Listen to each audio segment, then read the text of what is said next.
recording, and then we'll go ahead and get started.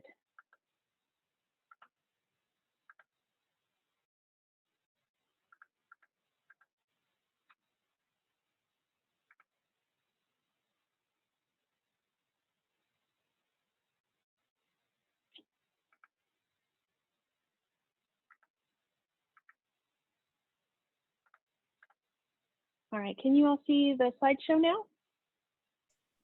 Yes. Yep. Perfect, thank you. All right. Well, thank you all for joining. My name is Star Jones, and I am the Wyoming Cancer Program Manager here at the Department of Health. And today we're going to be going over some programmatic changes that will be taking place on July 1st. Most of you that are joining are already very familiar with the cancer program, but since I have you on the phone today, we thought it would be a good opportunity to just provide some general information about the operational part of the program. There will be an opportunity at the end of today's session for Q&A. However, if you have any questions during the presentation, please feel free to put them in the chat box and we will address them. All right. As you know, the Wyoming Cancer Program offers two screening components. The breast and cervical cancer screening program is funded by the Centers for Disease Control and Prevention, and the colorectal cancer program is funded by state funds. In order to be a participating provider for the screening programs, a provider must be signed up with Wyoming Medicaid and must be able to utilize the electronic claims platform for submitting claims and documentation. Providers have always been able to call the program to check if a patient is eligible, but now providers can also check enrollment status by utilizing the Medicaid portal. And then clients will be provided an identification card similar to this one. The breast and cervical cards are purple, and the colorectal cards are identical to this, only in blue and green. These cards provide the information such as client identification number and their expiration date. The screening program covers specific CPT and diagnostic codes. The coverage for the BCC program is guided by the CDC's direction, and the colorectal program is guided by state statute. These codes are updated at least annually and are always available on our website. Utilizing Medicaid's electronic claims platform, providers should submit the claim within as quickly as possible after providing the services. And in order to receive reimbursement, the claims must be dated within 12 months of the date of service. Reporting documentation should be attached to the claim. Providers are required to submit copies of office visits, laboratory, radiology, and pathology reports for screening program enrolled clients, and provider reimbursement is contingent on submission of these reports, as clinical aggregate outcome data is collected by the program and is submitted to the CDC for data statistic purposes. We have heard from some providers that the electronic claims portal is occasionally troublesome, and so the program understands that this can be frustrating, and we do suggest that if you have billing issues, you should contact Medicaid's fiscal agent as your primary source for technical assistance. However, if you have contacted the fiscal agent and have not heard back from them, or if the technical assistance did not help you, you may reach out to the program. In order to ensure that the claims are processed in a timely manner, we highly encourage providers to contact the program for assistance with any claim issues that have not been resolved within 60 days. If you are providing services to a screening program client and that are outlined in the non-covered services section of the manual, it is encouraged that the provider discusses the out-of-pocket costs with the client prior to completing them. And then providers may not bill clients for any services that are outlined in our CPT code list as covered services. Providers are encouraged to reach out to the program to discuss clients' balances prior to sending them to collections. And this provides an opportunity for quality assurance and making sure that all the services on a claim were paid. The program remains focused on ensuring that all Wyoming residents receive their cancer screenings, and we provide additional patient navigation for applicants who did not meet program criteria.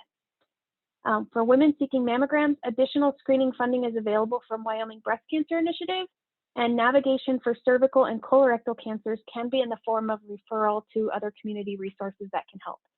Additionally, the program assists with the transition of Medicaid for breast and cervical program clients who receive cancer or precancerous diagnosis while they're enrolled in the program.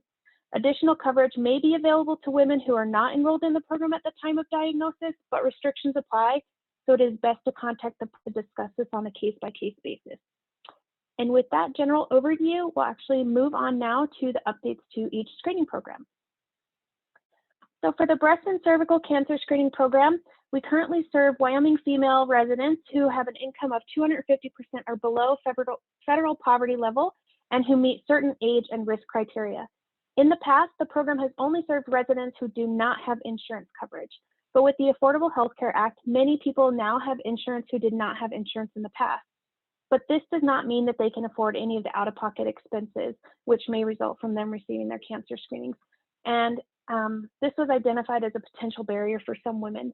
So while these women still need to meet the other program eligibility criteria, insurance status should not impact their ability to get a cancer screening. So in order to reduce that barrier, the program is expanding the eligibility coverage to include those who are considered underinsured. And what does underinsurance mean? We've defined that as having an out-of-pocket expense that they cannot afford. The program is not setting any caps, minimums, or limits on what a deductible is or out-of-pocket cost is.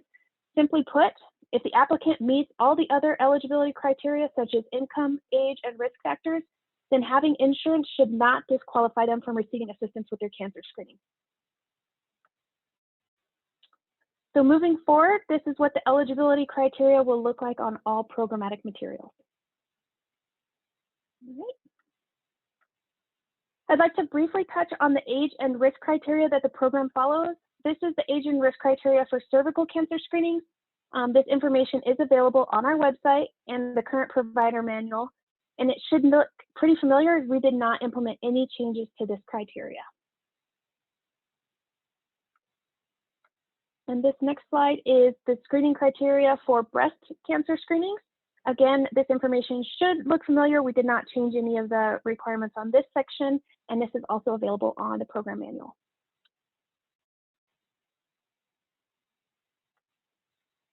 All right. The colorectal cancer screening program is open to all Wyoming residents who have an income of less than 250% of the federal poverty level, not covered by a federal Medicare program or Medicaid. The colorectal cancer screening program is governed by state rules and statutes. Thus, the colorectal program was only able to cover the cost of a colonoscopy. The program received funding from American Cancer Society to pilot a fit kit project in our state, and this project proved to be very successful and was identified the need to expand our resources. We had 20+ providers that offered fit kits during this pilot, and we just wrapped up the five-year project, so we want to share the results with you today. In total, we gave out 2,300 fit kits during the 5-year period, with 1,400 of those being returned for testing. The top line of this graph shows the return rate of the fit kits over that time period, and the national average return rate for fit kits right around 60%. So we were at or above that rate the majority of the pilot project. The positive rate for our program was a little bit high at times, which could be impacted by the efficacy of the fit kits that we purchased, or that some people receiving the kits were experiencing symptoms instead of being an average risk population. 60 clients who received a fit kit through this program were able to complete a colonoscopy through the cancer screening program. So overall, this pilot ends up offering options for testing as the key to completion of colorectal cancer screenings. So with that information, the program began working on updating the colorectal rules to allow for reimbursement of at-home stool tests as a covered option for the screening program. So which led to the changes in the cancer screening program. So as of July 1st, the program will expand coverage to include an evidence-based stool test such as a fit kit or a Cologuard. While this is a great expansion of the services, it's kind of overshadowed by the recent change to the USPSTF guidelines to the colorectal cancer screening programs. And because this is an area of a lot of news coverage currently, I want to go ahead and just address the elephant in the room. In the past, the screening program was able to serve clients under the age of 50 with a certification of need form. However, during the process of updating the rules, that area was updated to align with state statute. At the time of this process, USPSTF had not announced the changes to their screening guidelines. So the cancer program typically follows USPSTF guidelines whenever possible. However, the current state statute outlines that the program can only cover residents who are age 50 and older, and the program must follow state statute. So the program plans to explore options for aligning the screening recommendations in the future, but there is no current timeline of if or when that would take place. So moving forward, what does the eligibility criteria look like on all program materials? It'll just basically say age 50 or older, and they can now have an at-home stool test or a colonoscopy. So are there any questions thus far on the changes to the eligibility criteria for either the breast and cervical or the colorectal program?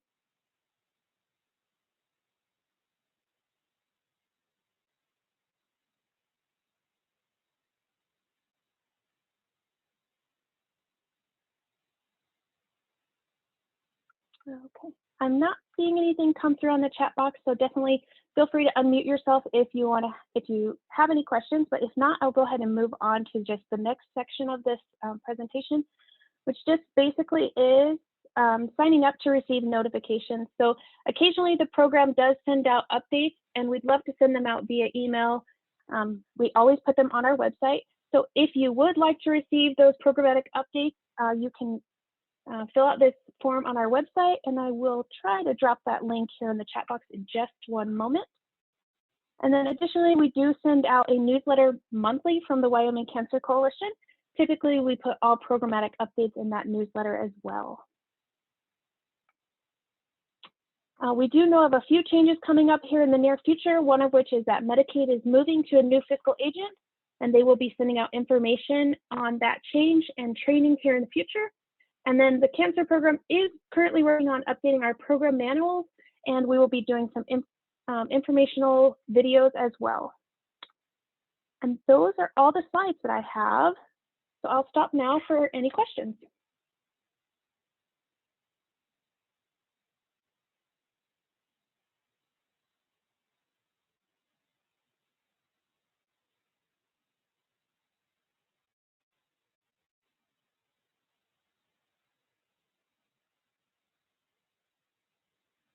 All right. Well, if there are no questions, then thank you very much for joining for those updates. And again, those updates will take place on July 1st.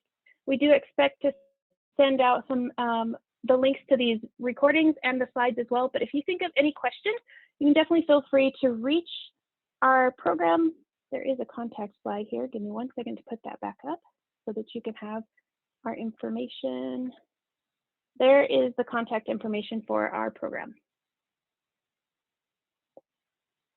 Again, thank you for joining. I know this was a pretty quick presentation. We just wanted to make sure that we got those updates out to everyone.